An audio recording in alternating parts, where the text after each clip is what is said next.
नमस्कार। आज हम सब मिलकर एक बहुत ही रोमांचक सफर पर निकलने वाले हैं, अपने ही ग्रह के अंदर। जी हाँ, हम जमीन के नीचे परत दर परत उतरेंगे, सीधे पृथ्वी के धधकते हुए दिल तक। तो चलिए शुरू करते हैं। कभी सोचा है हमारे पैरों के ठीक नीचे आखिर है क्या? क्या सिर्फ मिट्टी और पत्थर हैं या कुछ और भी गहरा? ये सवाल सदियों से हम इंसानों को हैरान करता आया है, और आज हम इसी रहस्य से पर्दा उठाने वाले हैं। इसे समझने का सबसे आसान तरीका है एक प्याज की कल्पना करना। जैसे प्याज में एक के बाद एक कई परतें होती हैं, बिल्कुल वैसे ही हमारी पृथ्वी भी बनी है कई सारी परतों से, और हर परत की अपनी एक खास कहानी है। तो अब सफर शुरू होता है। चलिए पृथ्वी की इन परतों को एक एक करके देखना शुरू करते हैं, सतह से लेकर एकदम केंद्र तक। ये जो तस्वीर है ना, ये हमारी इस यात्रा का एक तरह से नक्शा है। देखिए, 3 मुख्य परतें हैं जिन्हें हम एक एक करके एक्सप्लोर करेंगे। सबसे बाहर की ये पतली सी परत, जिसे कहते हैं परपटी या क्रस्ट। उसके नीचे ये विशाल हलचल करती हुई परत, मैंटल।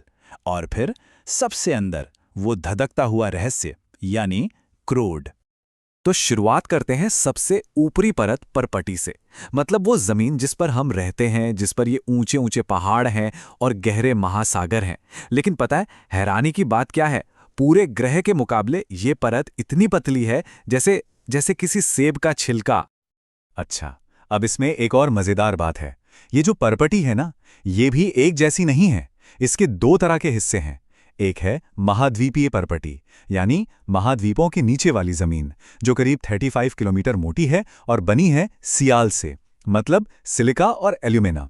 और दूसरी है महासागरीय परपटी, यानी समंदर के नीचे वाली जमीन। ये सिर्फ 5 किलोमीटर मोटी है और बनी है सीमा से, यानी सिलिका और मैग्नीशियम से। जरा इस चार्ट पर एक नजर डालिए। कमाल का है ये। हमारी पूरी दुनिया, ये जमीन, ये पहाड़, ये सब पृथ्वी के कुल वॉल्यूम का सिर्फ 1% है। सिर्फ 1%। और ये देखिए, 84% हिस्सा तो अकेले मैंटल का है। सोचिए, इसी मैंटल की हलचल से तो सारे ज्वालामुखी और भूकंप आते हैं। मतलब हम कितने छोटे से हिस्से पर रहते हैं। तो परपटी के ठीक नीचे शुरू होता है मेंटल, जो लगभग 1900 किलोमीटर की गहराई तक फैला है। जैसा हमने देखा, यह पृथ्वी का सबसे बड़ा हिस्सा है। यह एक बहुत ही गर्म सेमी सॉलिड चट्टानों की परत है, जो हमारे ग्रह के अंदर लगातार धीरे धीरे हलचल करती रहती है।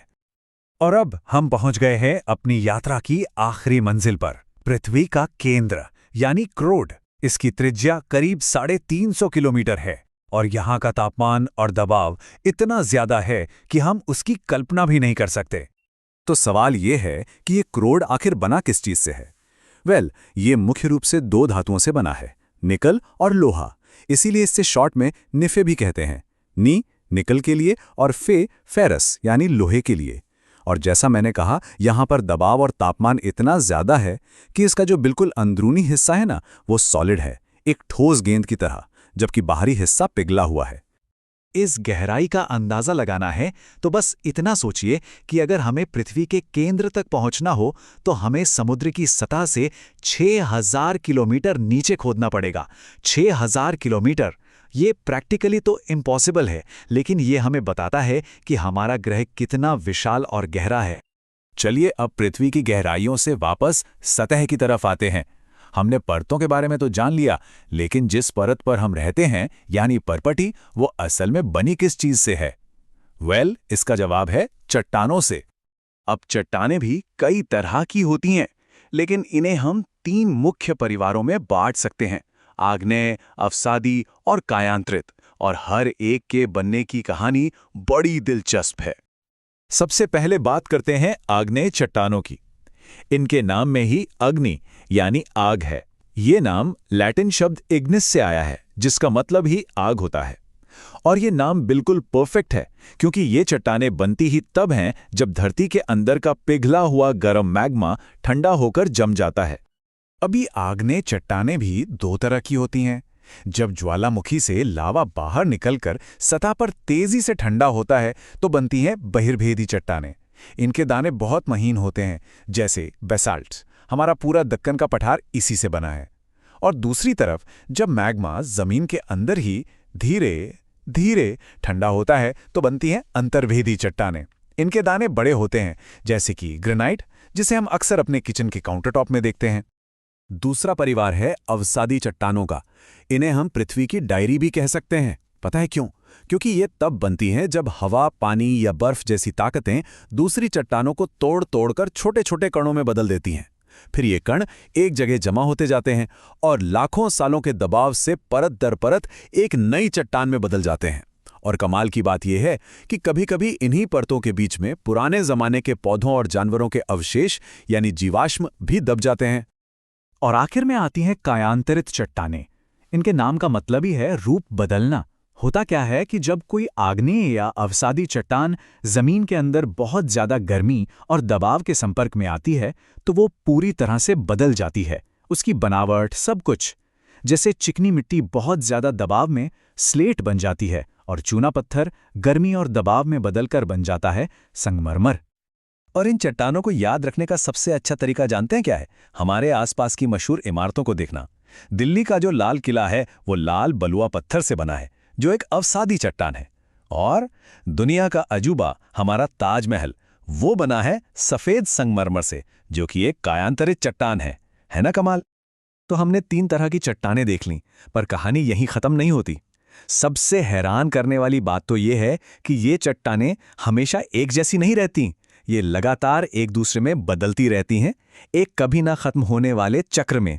और इसी चक्र को हम कहते हैं चट्टान चक्र। देखिए ये कैसे काम करता है। सब कुछ शुरू होता है पिघले हुए मैग्मा से। जब ये ठंडा होता है तो बनती है आग्नेय चट्टान। फिर मौसम की मार से यही चट्टान टूटकर छोटे छोटे टुकड़ों यानी अवसाद में बदल जाती है। ये अवसाद जब दबते हैं तो बनती है अवसादी चट्टान। फिर जब इस चट्टान पर बहुत ज्यादा गर्मी और दबाव पड़ता है तो ये बन जाती है कायांतरित चट्टान। और अगर गर्मी और भी ज्यादा बढ़ जाए तो ये वापस पिघलकर मैग्मा बन जाती है। और बस ये चक्र फिर से शुरू हो जाता है।